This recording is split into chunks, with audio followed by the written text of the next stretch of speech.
Ibintu bitanu bigaragaza urukundo rw'ukuri. Tugiye kurebera hamwe ibintu bitanu bishobora kuba byagaragaza urukundo rw'ukuri. Ese urukundo rw'ukuri ni iki?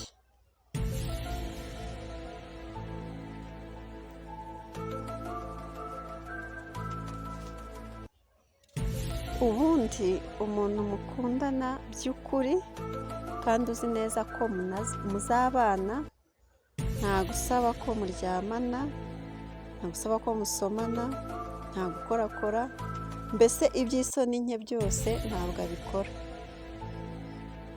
Aha ngaha niba hari uri kunyumva bikaba bikorwa, umenye ngo nimunabana n'ubundi bizakomeza bikorwe no ku bandi. Rero reka twirebere nanone urukundo ubusanzwe rurimo ibice bine. Hari urukundo rusanzwe, ukunda umuntu kubera wenda ari umuhanga, kubera akunda kuzuza inshingano, ukamukundira ubwiza afite, ubu tuba tubona inyuma, nyine akagukurura mukikundanira mukanahuza.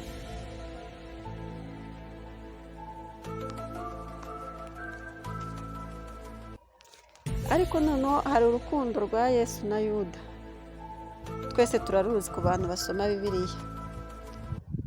Ubwo yamuhoberaga akanamusoma, mu by'ukuri iriya ndamukanyo yagaragazaga ko amukunda urebeye inyuma. Ni insuhuzanyo rwose igaragaza ko abantu mukundanye, ariko turabizi ko yari arimo ahubwo amutanga. Cyari ikimenyetso cyo kugira ngo abashe gutandukanya Yesu, abashe mbese kumwerekana mu buryo bwihariye, ati uwo ndi buhobere nkamusoma araba ari uwo. Kandi kiriya cyari ikimenyetso ahubwo cy'urukundo rudasanzwe. Wakwifuza gukundwa kuriya? Ibaza ukunzwe kuriya muri buriya buryo, kandi ni nabwo buryo bugezweho, kuko urukundo rw'umuhungu n'umukobwa by'iki gihe tugezemo, umwe muri bo aba afite imigambi mibi cyangwa se afite imigambi itari myiza ku wundi. Ni gake uzasanga bakundanye koko by'ukuri. Umuntu nakubwira ngo ndagukunda kandi ngukundira iki? Kura y'amaso. Icyo kintu hari igihe gishobora kuzahinduka, ugasanga rwa rukundo nyine yagukundaga narwo rurabuze.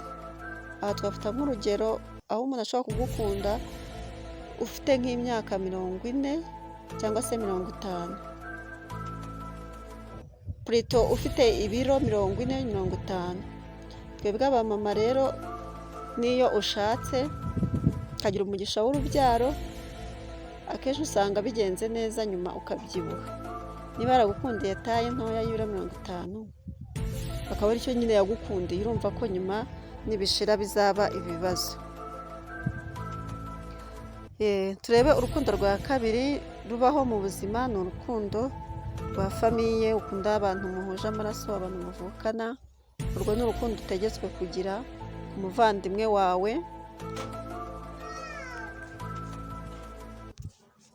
Hari n'imiryango usanga rwose ikundanye cyane. Urwo ni urukundo rw'umuryango navugaga. Urukundo rwa gatatu ni urukundo rw'imibonano. Urukundo rw'imibonano mpuzabitsina ni urukundo rw'igihe gitoya, ntago rurama, kuko arakureba akumva mwaryamana, kandi iyo birangiye nk'ahandi usanga nyine umuntu cyangwa se umukobwa yisamye yasandaye.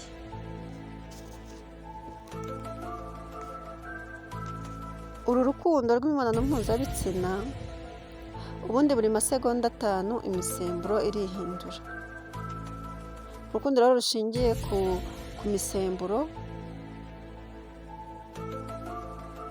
ntabwo rutanga umwanya wo gutekereza. Ari nayo mpamvu abantu benshi bakunda kubyisangamo. Ntabwo rusaba gutekereza, gushiduka wageze muri ibyo ngibyo, ugasanga biguhindukiye ibibazo.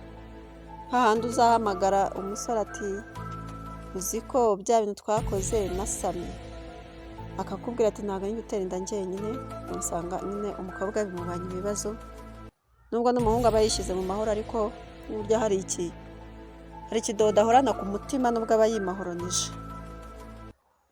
Urukundo rwa kane rero ni agape, urukundo rw'Imana, urukundo nyine umuntu uzi Imana muri we agira,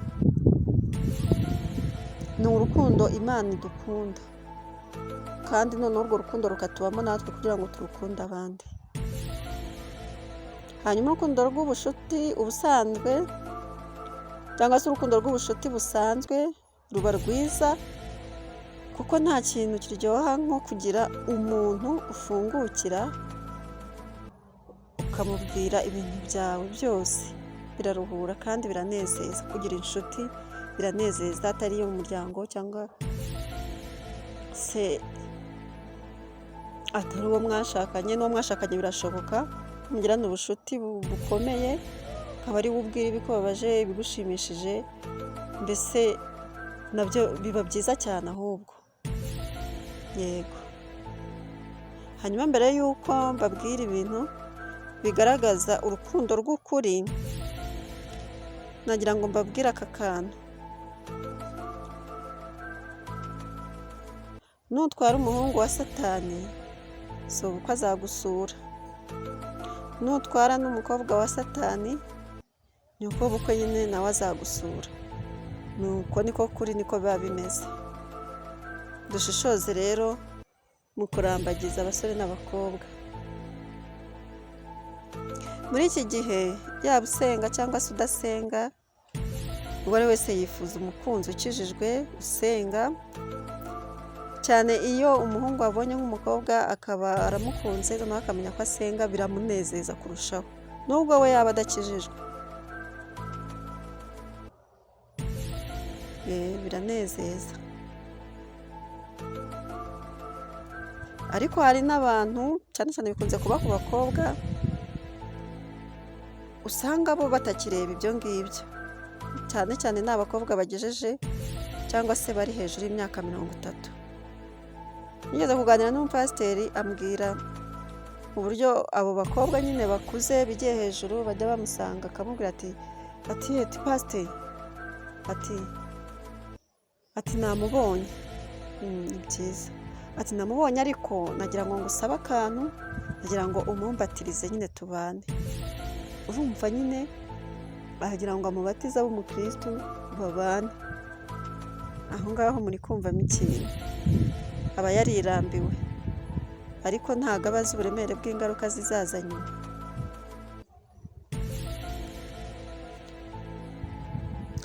Twagiye ku ngingo y'ibintu bigaragaza urukundo, nabahitiyemo ibintu 5. Icya mbere ni ukwihangana. Urukundo rurihangana uko byamera kose. Urukundo rudashobora kuzihanganira ikosa iryo ari ryo ryose ry'uwo akunda, ruba rukemangwa, kuko ikosa ryose ry'umuntu ukunda uba ugomba kuryihanganira. Uko niko kuri. Icya kabiri, ntirugira ishyari. Urukundo ukundanye n'umuntu mukundana by'ukuri nta shyari rizamo. Iterambere ryawe aryumva nk'irye, ibyo ugezeho byiza abyumva nk'ibye, ibyishimo byawe, umubabaro wawe awufata nk'aho ari uwe, kandi ibyo bintu mukabitambukanamo.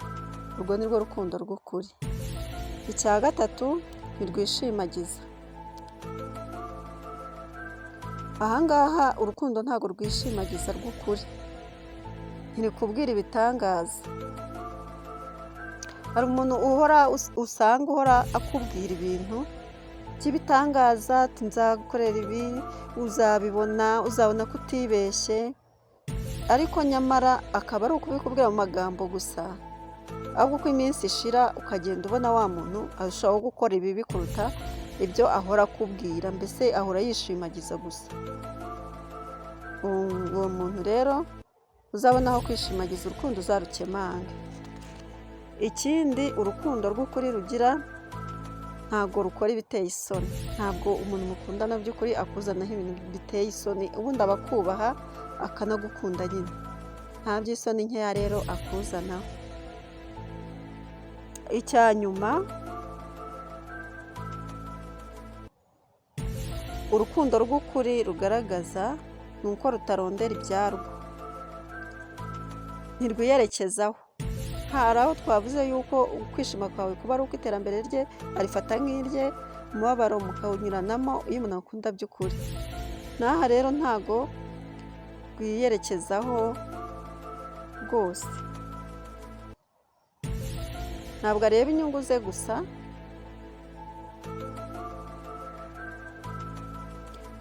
ntabwo areba inyungu ze gusa. Hari umuntu ushobora kujya aho akavuga ati ndashaka umuhungu wize, muremure, ufite imodoka, ufite n'inzu. Aha ngaha mu by'ukuri aba agize kwikunda, kuko we uzasanga ushobora no gusanga amashuri yenda ntagize amahirwe yo kuyagira, ni mugufi, yewe nta n'igare afite, ariko we arashaka ufite imodoka, ufite inzu, muremure kandi wize, ufite akazi. Noneho we nta n'akazi afite. Uko si ukwikunda? Ni ukwikunda cyane, ushobora gusanga bishobora kuba byabyara ikibazo mu rukundo rw'ukuri waba ufitanye n'uwo muntu muri kumwe. Niba uri gushyiraho kondisiyo nawe utazifite, cyangwa se uri gushaka izirenze, aho ngaho uba wikunze cyane. Inama n'ibitekerezo byanyu muri komenti, hanyuma tuzajya dukomeza tubagezeho iby'ingirakamaro. Bayi bayi.